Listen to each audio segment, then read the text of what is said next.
Welcome back to the Deep Dive. Today we're tackling, well, a really interesting puzzle in sports. How do you really look at a legacy that's um, undeniably brilliant, but also just deeply complicated, full of controversy? Yeah, it's tough, especially with athletes right at the very top. Exactly. We're talking about someone who reached the absolute peak, set records, dominated, but their story is also tangled up with like this constant stream of off-field issues. And John Jones is maybe the prime example of that, wouldn't you say? That extreme duality. Absolutely. He perfectly fits that description. Our deep dive today is all about him. John Jones, born July 19, 1987, an American MMA fighter. And someone who, I mean, pretty much everyone agrees is one of the greatest ever joint contender for sure. No doubt. His pro career kicked off back in 2008, and wow, it was just a meteoric rise right from the start. It really was. He just burst onto the UFC scene. Wow. And then, at only 23 years old, he makes history, becomes the youngest UFC champion ever. 23. Yeah, defeated Mauricio Shogun Rua. That was UFC 128 back in 2011. Huge moment. The youngest ever, just wild to think about. And he didn't just win the title. He then went on to completely dominate the light heavyweight division. Multiple title defenses against the best guys out there at the time. But that wasn't the whole story, was it? Yeah. After a pretty long break, a hiatus, Yeah, years off. he comes back in 2023, moves up to heavyweight, Yeah. and what does he do? He captures that title too. Submitting Cyril Gane, no less, at UFC 285. Just walk through him, really. Incredible return. Yeah. And then he hangs it up, retires in June 2025.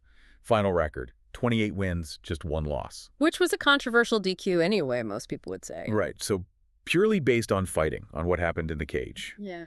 His place in history seems, well, totally secure. You can't argue with the results. That's a really key point. Just looking at the athletic achievement across two weight classes, it's almost unparalleled. It makes you ask, how does someone hit those incredible highs while also dealing with this like constant storm of controversy and outside pressure? And that's exactly where we're going today. That's the mission for this deep dive.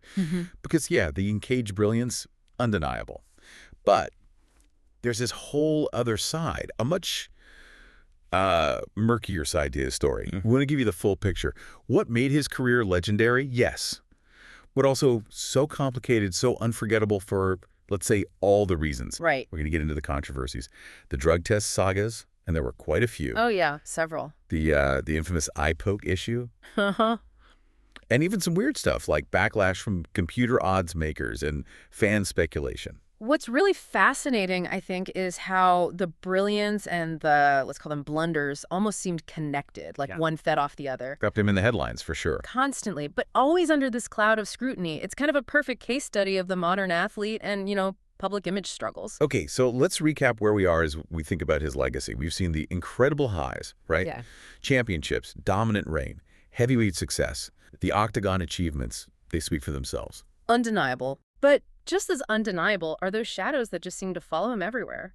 I mean, think about the drug tests. You had the cocaine metabolite back in 2014. Right, at a competition. Then the anti-estrogens, clomiphene and letrozole in 2016 before UFC 200. That cost him the Cormier rematch. Huge blow-up. Then turinabol in 2017 after the rescheduled Cormier fight. Another positive test, another title stripped. And then it got even weirder with the turnable trace amounts in 2018, the whole pulsing effect explanation from USADA. Right, the picograms issue, which, led to that whole UFC 232 fiasco, moving the event from Vegas to LA on, 6 days' notice? Unbelievable. And you can't talk about controversies without mentioning, well, that story. Yeah. Hiding under the cage. Yeah, the 2015 incident, allegedly hiding under a cage at his gym to avoid a drug tester, apparently because he'd smoked cannabis. It sounds like something out of a movie. It really does. Though he did argue later, didn't he, about the USADA rules changing.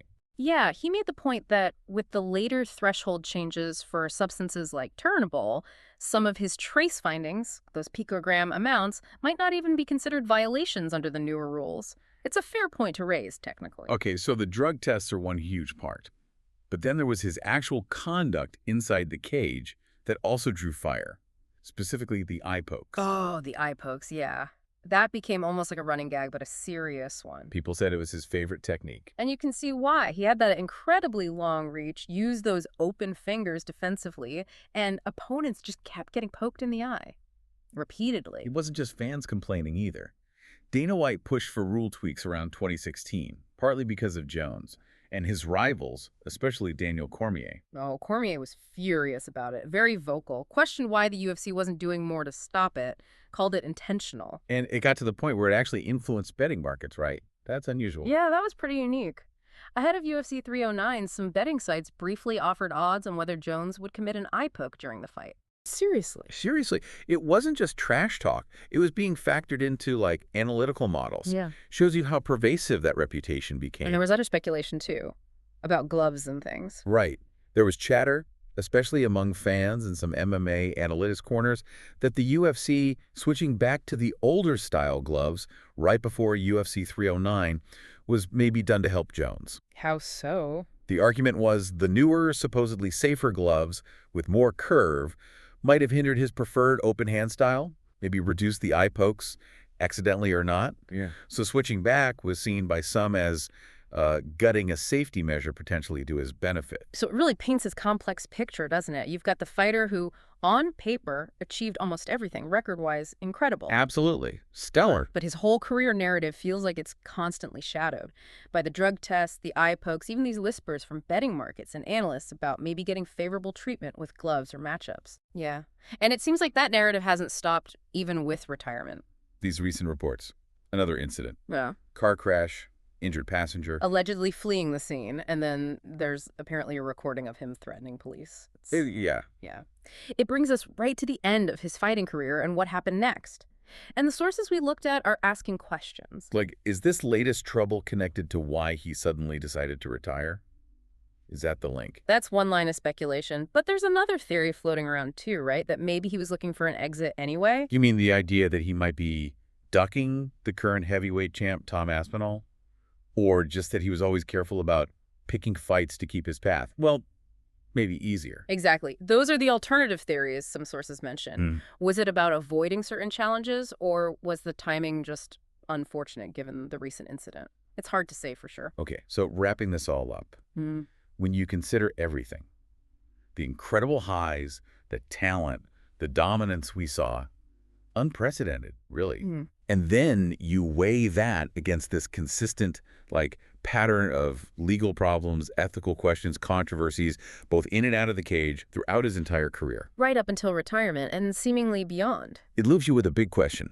What criteria do you think ultimately define a lasting legacy in a sport as demanding, as raw as MMA? That's the million-dollar question, isn't it? And specifically for a career like Jones's, how do you, or how should we, balance those undeniable records, the championships, the sheer skill, with all the controversies that just never seem to go away? How does history remember someone like that?